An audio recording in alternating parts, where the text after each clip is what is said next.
구약성경 870페이지의 시편 91편 1절부터 7절까지 말씀입니다. 제가 낭독하도록 하겠습니다.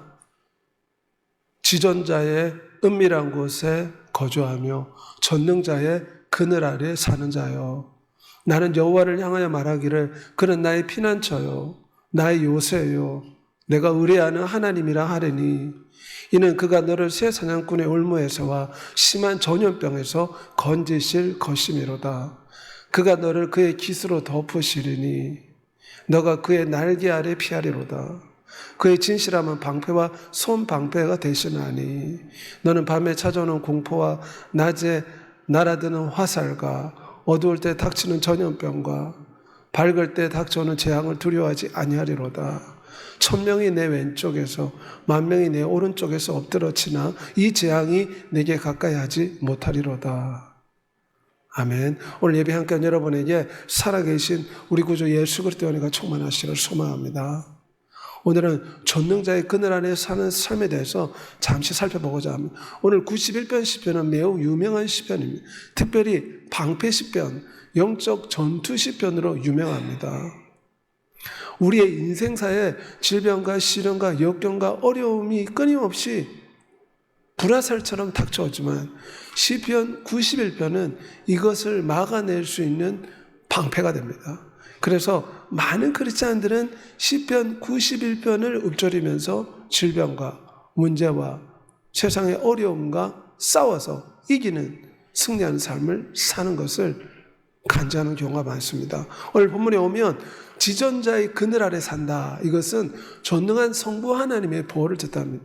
오늘 시편 91편은 삼일째 하나님의 놀라운 보호와 사랑이 담겨 있습니다. 무엇보다 오늘 1절 말씀에는 지존자의 은밀한 곳에 거주하며 전능자의 그늘 아래 사는 자. 이것은 영원하신 아버지 하나님이 우리 인간들을 보호하시는 것을 상징합니다. 아버지 하나님은 어떤 분입니까? 만물을 만드시고 만물을 조성하시며 만민에게 생명과 호흡을 주시는 우리의 아버지가 되십니다. 그러므로 우리는 하나님 주시는 생명을 의지해서 이 땅에 살아간 줄 믿습니다. 우리가 그를 힘입어 살며 기동하며 존재하니 우리는 그의 소생이라. 전능하신 아버지 하나님이 우리를 만드시고 그 사랑 때문에 우리의 생명이 날마다 연장되고 있습니다. 우리는 전능한 아버지 지존자의 그늘 안에 보호받고 있다고 믿어야 될 줄 믿습니다. 여호와의 크신 사랑 때문에 우리가 숨을 들지 않으니 그의 자비가 영원함이라. 전능하신 하나님이 우리를 보호하십니다. 그는 구원을 베푸실 전능자시라. 그가 너를 사랑하시며 너로 말미암아 즐거이 부르며 기뻐하리라. 그러므로 우리는 아버지의 보호를 사모해야 됩니다. 그 아버지가 전능하다는 걸 믿어야 됩니다. 그리고 전능자의 보호 속에 들어가도록 예배와 기도의 자리로 나아야 될 줄 믿습니다. 여호와의 은혜를 베푸소서. 우리가 주를 앙망하오니 아침마다 우리의 팔이 되시며 환난 때에 우리 구원이 되소서. 인생의 시련과 고난과 역경이 닥칠 때 우리는 기도와 찬양과 예배와 말씀 가운데 나옴으로 전능자의 그늘 아래 왕 되신 하나님을 우리의 피난처로 삼아 그분을 의지하는 삶을 살아야 됩니다. 특별히 오늘 시편 90편 2절과 3절에 오면 여호와는 나의 피난처시요 나의 요새요 심한 전염병에서 건지실 것입니다. 특별히 조지 물러가 3,000명의 고아원을 운영하고 있었는데 당시 유럽에 흑사병이 번졌습니다. 수많은 사람들이 죽어갔습니다. 그럴 때 조지 물러는 시편 91편 2절 3절을 우리 고아들과 교사들과 함께 예배드리면서 흑사병이 지나갈 때 이 말씀을 읊조리면서 하나님 아버지께 기도했다고 합니다. 그랬더니 기적적으로 유럽에 흑사병이 돌 때 조지 물러의 고아원은 한 명도 흑사병이 걸리지 않고 무사히 전염병이 지나갔다. 간증한 것을 볼 수가 있습니다. 우리도 하나님의 말씀을 의지해서 전능하신 아버지를 우리의 피난처로 삼아야 될 줄 믿습니다. 전능하신 아버지를 우리의 보호자로 의지하며 살아야 됩니다. 여호와가 내 편이시니 나를 돕는 자 중에 계신다. 사자굴에 던져졌을 때 다니엘을 건지신 것처럼 전능하신 아버지의 보호를 믿고 강하고 담대한 믿음으로 살아가야 될 줄 믿습니다. 여호와는 나의 방패와 힘과 능력이 되시니 내 마음이 저를 의지하여 도움을 얻었도다. 1차 대전 당시에 미국이 90일 연대 유명한 군대가 있습니다. 기적의 군대라 불리는데, 이 군대는 특별히 이 연대는 포켓 성경을 항상 휴대하고 다니면서 시편 91편을 읊조리면서 전쟁에 나갔다고 합니다. 여호와가 우리의 방패시다. 여호와 우리 피난처시다. 전능한 자의 그늘 아래 우리가 보호받는다. 병사들이 전쟁 중에도 기도하고 포켓 성경을 가지고 시편 91편 읊조리면서 나아갔을 때 기적의 부대라. 그래서 이 부대는 군인들도 많이 죽지 않고 전쟁에서 이겼다. 그래서 기적의 부대로 많은 사람들 앞에 알려졌다고 합니다. 우리는 어떤 역경과 어려운 가운데 있을지라도 하나님 말씀을 의지해서 전능하신 아버지의 보호하심을 의탁해야 될 줄 믿습니다. 간구해야 될 줄 믿습니다. 여호와께서 나를 붙드심이로다. 천만인이 나를 애워싸 진친대도 나는 두려워하지 아니하리라. 이것은 위대한 다윗의 고백입니다. 시련과 고난의 역경이 풍랑이 다가와도 두렵지 않다는 것입니다. 유럽에 흑사병이 돌 때에 그때 수도사들이 있었는데, 이 수도사들은 전능하신 하나님께서 보호하실 걸 믿고 20편 91편을 암송했다. 그것이 널리 알려져 있습니다. 특별히 제너가 천연두 백신을 개발했는데, 그가 이 천연두 백신을 개발할 때 시편 91편 2절 3절 심한 전염병에서 건지실 것임이라. 이 말씀을 읊조리다가 소는 천연두에 잘 걸리지 않는 것을 보고 소에서 추출한 우두를 통해 최초로 천연두 백신을 만들어 많은 사람에게 치료연을 베풀었습니다. 나의 도움이 어디에서 올고 나의 도움이 천지를 지으신 여호와께서로다. 우리는 시련과 역경과 질병 가운데서도 전능하신 아버지의 보호를 믿고 간구하고 청구해야 될 줄 믿습니다. 우리에게는 그런 권리가 있습니다. 자녀는 마땅히 아버지에게 용돈도 구하고 자녀의 권리를 주장할 수 있지 않습니까? 전능자가 우리를 보호해 주시겠다고 성경은 선포하고 있습니다.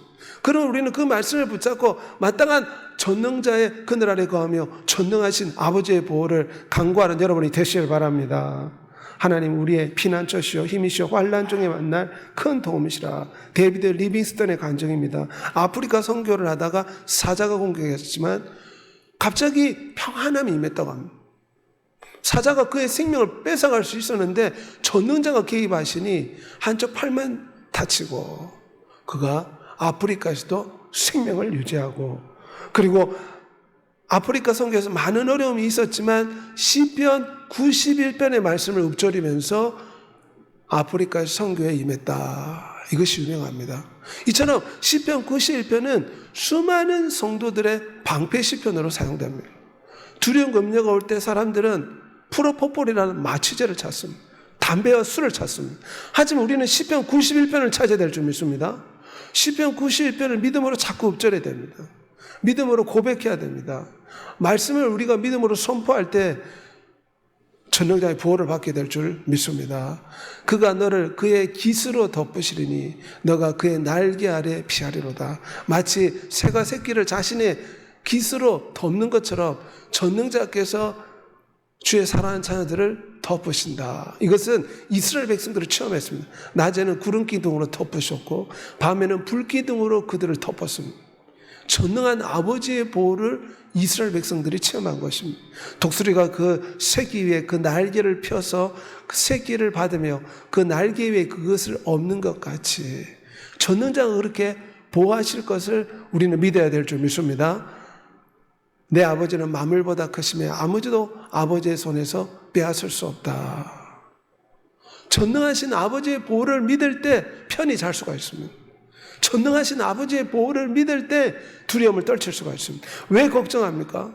왜 담배를 찾습니까? 왜 술을 찾습니까? 전능한 아버지의 보호를 믿지 못하기 때문입니다. 믿지 못하기 때문에 원망이 나옵니다. 믿지 못하면 근심과 염려와 두려움이 찾아옵니다. 우리는 전능한 아버지의 보호를 믿어야 될 줄 믿습니다. 전능한 아버지가 보호해 주셨다고 오늘 시편 91편에 약속하고 있습니다. 그러면 조지 몰러처럼 우리는 시편 91편을 펼쳐놓고 하나님의 약속의 말씀, 주님은 거짓말하는 분이 아닙니다. 91편을 읊조리면서 전능자의 보호를 우리가 주장하고 붙들어야 될 줄 믿습니다. 단 어떤 피조물이라도 우리를 하나님 아버지의 사랑에서 우리를 끊을 수가 없다 했습니다. 시련과 고난과 역경이 찾아오지만 전능한 아버지가 우리를 보호해 주시는 줄 믿습니다. 또한 오늘 이 시편 91편은 성자 하나님의 구원에 대해 나와 있습니다. 13절에 보면 너가 사자와 독사를 밟으며 젊은 사자와 뱀을 발로 누르리이다. 이것은 성자 하나님이 인간의 육체로 이 땅에 오셔서 원수 마귀 뱀을 짓밟은 것을 상징합니다. 15절에 보면 여자의 후손은 창세기 3장 15절입니다. 여자의 후손은 내 머리를 상하게 할 것이요 너는 그의 발꿈치를 상하게 할 것이라. 주님은 사단을 밟은 승리자의 구원자이십니다. 하나님의 아들이 나타난 것은 마귀의 일을 멸하려 하십니다. 오늘 시편 91편에 무엇이나 말합니까? 독사와 사자의 머리를 밟을 것이다. 주님께서 사단을 깨뜨리시려고 이 땅에 오셨습니다.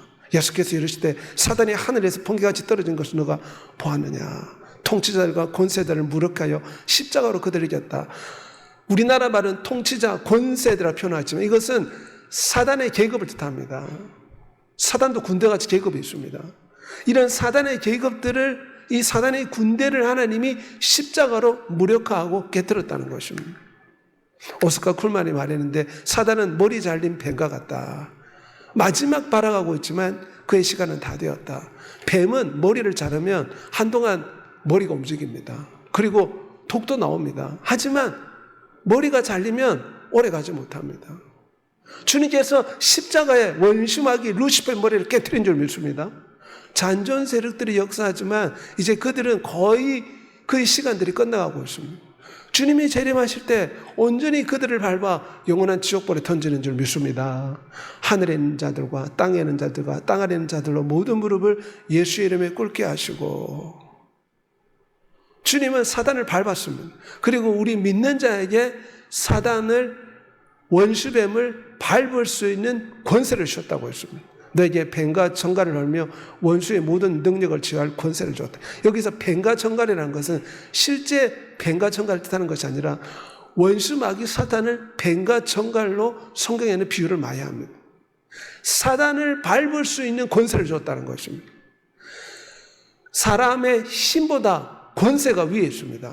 아무리 체구가 크고 덩치가 큰 사람도 권세 있는 사람들 앞에서는 복종을 해야 됩니다. 판사가 당신 징역 20년이요 하면 감옥에 들어갈 수밖에 없습니다. 권세 있는 사람이 힘을 가진 사람을 다스립니다. 우리나라 대통령이 수많은 군인들, 총칼로 무장된 군인들을 다스리지 않습니까? 원수 마귀는 힘이 있습니다. 하지만 우리는 이 원수 마귀를 제어할 권세를 주셨습니다. 성도들에게 이런 권세가 있다는 것을 우리는 깨달아야 됩니다. 그래서 예수 그리스도 이름의 권세로 자꾸 원수 마귀를 꾸짖어야 됩니다. 예수 그리스도 이름의 권세로서 두려움과 공포와 염려를 물리쳐야 될 줄 믿습니다. 믿지 않는 자들에게는 악한 영이 역사합니다. 하지만 믿지 않는 자들은 본인에게 악령이 역사하는 것조차 깨달지를 못합니다. 악령들이 그들의 마음을 혼돈스럽게 합니다. 그래서 우리 믿는 자마저 시험에 빠지게 하는 경우가 많습니다. 그러므로 우리는 예수 그리스도의 이름으로 끊임없이 원수 마귀를 꾸짖고 내쫓아야 될 줄 믿습니다. 우리의 믿는 자에게 그런 권세를 주셨다고 성경은 말합니다.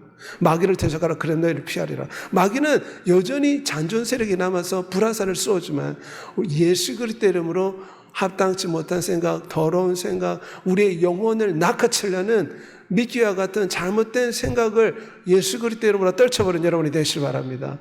평강의 하나님이 속히 사탄을 너희 발 아래 짓밟으시리라. 시편 91편은 전투 시편입니다. 뱀과 사자의 머리를 밟았다. 이 말은 예수 그리스도께서 십자가에서 원수 마귀를 깨뜨린 것처럼 우리 믿는 자들도 주님이 그런 권세를 주었기 때문에 이 사단을 짓밟아 이길 수 있다는 것을 시편 91편은 말하고 있는 것입니다. 특별히 종교개혁을 일으키던 마틴 루터는 시편 91편을 많이 엎질렀습니다. 그러면서 내주는 강한 성이요. 이 찬이 어떻게 나왔습니까? 시편 91편을 고백하면서 그는 믿음의 신앙 고백한 것입니다. 특별히 종교개혁을 일으킬 때 그가 간증한 것은 마귀가 심하게 자기를 짓눌렀다. 마귀가 끊임없이 나타났다고 합니다. 너 죄인인데 더러운 죄인이 무슨 종교개혁이냐 하면서 마틴 루터를 마귀가 끊임없이 짓누렸는데 그럴 때마다 시편 91편을 고백하며 내주는 강한 성이요 고백함으로 마귀의 억누름을 이길 수가 있었다. 이러므로 시편 91편은 우리 성도들의 전투 시편이라 할 수가 있습니다. 여호와는 나의 빛이요 나의 구원이시니 내가 누구를 두려워하리요 내가 누구를 무수하리요. 전능자가 이겼으니 우리는 원수 마귀를 깨뜨리고 대적하여 이겨야 될 줄 믿습니다. 어린 양의 피와 자기의 증언하는 말씀으로 사단을 이겼으니 주님이 이기신 것처럼 우리도 말씀과 보혈과 예수 그리스도 이름의 권세를 이길 수 있습니다. 그와 함께 부르심을 받고 택하심을 받은 진실한 자들도 사단 마귀를 이기리라. 사실 이 땅의 삶은 보이지 않는 영적인 존재와의 싸움이요 전쟁이라 할 수 있습니다. 원수 마귀가 첫사람 아담에게 전쟁을 걸어왔습니다. 선악과를 통해서 우리 인류를 영원한 지옥불에 던지려고 원수 마귀가 우리 인류에게 전쟁을 선포한 것입니다. 지금 이 시대까지 원수 마귀는 끊임없이 인류를 공격하고 있습니다. 한 명이라도 더 지옥불에 던지려고 미워하게 하고 다투게 하고 전쟁을 일으키게 하고 여러 가지 질병과 사건, 사고로서 믿는 자마저 삼킬 역사하고 있습니다. 하지만 이 모든 일에 우리를 사랑하시는 하나님아 우리가 넉넉히 이겨리라. 왜 시련과 고통과 이 영적 전쟁이 치열한 이곳에 우리가 태어났습니까? 왜냐하면 예수 그리스도께서 사단의 머리를 밟았고 우리 믿는 자에게 사단을 깨뜨릴 수 있는 권세를 주었습니다. 이거는 우리가 이 지구에서 원수 마귀를 예수 그리스도 이름으로 물리치고 시련과 고난과 역경 가운데 예수 그리스도를 의지함으로 믿음이 자라고 신앙의 자로 주님의 군사와 주님의 전사와 하나님의 신부로 하나님의 자녀로 성장하라고 하나님께서 잠시 마귀의 잔존 세력들을 이 지구에서 역사하는 것을 허락하신 것입니다. 그러므로 이 땅의 시련과 고통과 역경에는 큰 하나님의 숨겨진 뜻이 있습니다. 왜 나에게 이런 아픔이 있나? 왜 나는 끊임없는 시련과 고통이 있는가? 왜 믿지 않는 사람들은 나를 공격하는가? 왜 나에게 질병과 고통과 아픔이 있는가? 이것은 우리 믿는 자에게 사단을 밟을 수 있는 권세를 주었고 사단과 싸워서 이기고 승리하여 믿음이 성장하여 하나님의 신부로 성장시키기 위한 하나님의 방법임을 우리가 늘 기억해야 될 줄 믿습니다. 그러므로 우리 믿는 자는 하나님의 군사와 같이 무장이 되어야 됩니다. 주님이 우리를 항상 기도하고 있습니다. 예수 그리스도를 바라보므로 사단 마귀를 이기고 승리하는 여러분이 되시기를 소망합니다. 오늘 본문에 보면 성령 하나님이 우리와 동행하실 것이 오늘 시편 말씀에 나와 있습니다. 오늘 시편 말씀해 보면 성령 하나님이 우리와 늘 함께 하시고 영원히 함께 한다. 요한복음 14장에 말씀하고 있습니다. 오늘 시편 말씀에 보면 그가 나를 사랑한즉 내가 그를 건지리라. 성령 하나님이 오실 때 우리에게 어떤 마음을 주십니까? 새로운 마음, 새로운 심령을 주셔서 굳은 마음을 제거하고 예수 그리스도를 사랑하는 마음을 줍니다. 그래서 성령 하나님이 오시면 우리에게 새로운 마음, 새로운 기분, 새로운 감정이 임합니다. 예수 그리스도를 향한 거룩한 열정, 거룩한 배고픔, 거룩한 목마름, 예수 그리스도를 향한 뜨거운 사랑의 열정이 솟아나기 시작합니다. 마치 남자와 여자가 이 첫사랑에 빠져가지고 서로 감정이 싹 트는 것처럼 성령 하나님이 오시면 그가 나를 사랑한즉 내가 그를 건지리라. 성령 하나님께서 진정 영원한 신랑 예수 그리스도를 사랑하는 마음을 넣어주십니다. 예수 그리스도의 사랑의 그 넓이와 길이와 높이가 어떠함을 깨달을 수 있도록 성령 하나님께서 역사하신다는 것입니다. 또한 오늘 14절에 보면 그가 내 이름을 안전 내가 그를 높이리라. 성령 하나님 우리를 가르쳐 주십니다. 예수 그리스도가 누구인가? 여호와 하나님이 누구인가? 그 이름을 안다 이 말은 예수 그리스도 전능하신 하나님이 누구인가 알아간다는 것입니다. 성령 그가 너에게 모든 것을 가르치고 내가 너에게 말한 모든 것을 생각나게 하시리라. 그가 내 이름을 안즉 구원해 주신다. 성령 하나님이 오실 때 우리가 하나님을 더 알아가게 되는 줄 믿습니다. 진리의 성령 오시면 그가 모든 진리 가운데로 인도하시리라. 15절 말씀에 오면 그가 내게 간구하리니 내가 그에게 응답하리라. 그들이 환난 당할 때에 그와 함께하며 그를 건지고 영화롭게 하리라. 성령 하나님이 오실 때 어떤 역사를 합니까? 성령 하나님은 기도하는 영으로 역사하십니다. 성령께서 말로 다 표현할 수 없는 절실함으로 우리를 위해 아주 적절하게 기도해 주십니다. 로마서 8장 26절 쉬운 번역 표현입니다. 성령 하나님은 기도의 영입니다. 성령 하나님이 오실 때 우리가 영원하신 아버지 하나님께 간구하도록 이끌어 주십니다. 모든 기도와 간구를 하되 항상 성령 안에서 기도하라. 성령 하나님 오실 때 우리에게 간구하는 영을 주셔서 우리 마음에 기쁨이 충만하게 하십니다. 천국의 기쁨, 혼인잔치의 기쁨, 영원한 신랑을 향한 뜨거운 사랑의 열정, 이런 소망이 성령 하나님 오실 때 넘쳐나는 줄 믿습니다. 이러므로 이 성령 하나님을 통해서 우리는 예수 그리스도의 모든 축복, 영원하신 아버지 하나님의 모든 은혜를 전달받습니다. 성령 하나님은 전달자와 같습니다. 십자가에서 이루어진 모든 축복이 능력 되시는 성령 하나님을 통해서 우리에게 적용이 되고 우리에게 공급이 됩니다. 그러므로 우리는 성령의 불을 끄지 말아야 될 줄 믿습니다. 드와이트 무디가 성령의 뜨거운 열정을 체험하고 난 뒤에 그가 간증하기를 하루도 전도를 쉬지 않겠습니다. 이 열정, 이 주님을 향한 사랑의 열정이 꺼지지 않도록 하겠습니다. 그래서 그는 하루도 쉬지 않고 전도하고 그 열정의 불이 꺼지지 않도록 늘 말씀을 읽고 기도하기 힘을 썼다고 합니다. 우리도 우리 안에 있는 이 성령의 불이 꺼지지 않게 해야 될 줄 믿습니다. 기도의 장작을 계속해서 던져놔야 됩니다. 기도와 예배와 말씀의 장작을 넣을 때 우리 심령에 있는 성령의 불꽃이 꺼지지 않게 될 줄 믿습니다. 자꾸 심령이 미진해질 때 어떻게 됩니까? 십자가를 바라보며 성령 충만을 간구해야 될 줄 믿습니다. 그럴 때 우리의 심령이 다시금 점화되고 시동이 켜지고 불꽃이 타올라 주를 향한 열정으로 충만하게 될 줄 믿습니다. 성령 하나님이 이처럼 우리에게 오실 때 부활 생명으로 역사하셔서 승리하게 하십니다. 성령에 따라 행함으로 능력되신 성령을 통해 충만을 받는 여러분이 되시기를 소망합니다. 무디와 함께 찬양 사역으로 유명했던 데이비드 생키의 간증입니다. 원래 이 사람은 공무원이었는데 특별히 찬양의 은사가 있었습니다. 그래서 이분이 앞에 나와서 찬양하면 놀라운 역사가 나타났습니다. 그래서 무디와 함께 미국 전역을 돌아다니면서 복음성가를 만들어서 많은 사람에게 찬양으로서 붕을 일으킨 사람입니다. 성령 하나님이 오실 때 우리의 심령 가운데 주를 향한 뜨거운 사랑과 찬양의 열정, 예배의 열정으로 충만케 부어주시는 줄 믿습니다. 성령의 충만을 받는 여러분이 되시길 바랍니다. 이 시간 다 같이 한번 기도하겠습니다. 시편 91편은 방패 시편, 전투 시편입니다. 시련과 고난과 역경이 다가올 때 우리가 시편 23편을 많이 암송하지만 시편 91편을 많이 암송해야 됩니다. 특별히 오늘날 이 질병과 고통과 아픔과 문제 가운데 두려움이 떨지 말고 시편 91편을 암송하며 전능한 아버지가 나를 보호해 주실 것이다. 영원하신 아들 예수 그리스도가 사단을 진이긴 것처럼 이 영적 전쟁에서 승리를 주실 것이다. 성령 하나님 우리와 동행하여 전능자의 능력을 전달해 주신다. 이 사실을 믿고 시편 91편을 우리의 방패 시편으로 고백하고 시련과 역경 가운데 이 시편을 붙잡고 마틴 루터처럼 조지 물러처럼 어떤 역경도 이기고 승리한 여러분이 되시기를 우리 주 예수 그리스도 때문에 소원하며 축복합니다. 이 시간 다 같이 한번 기도하겠습니다.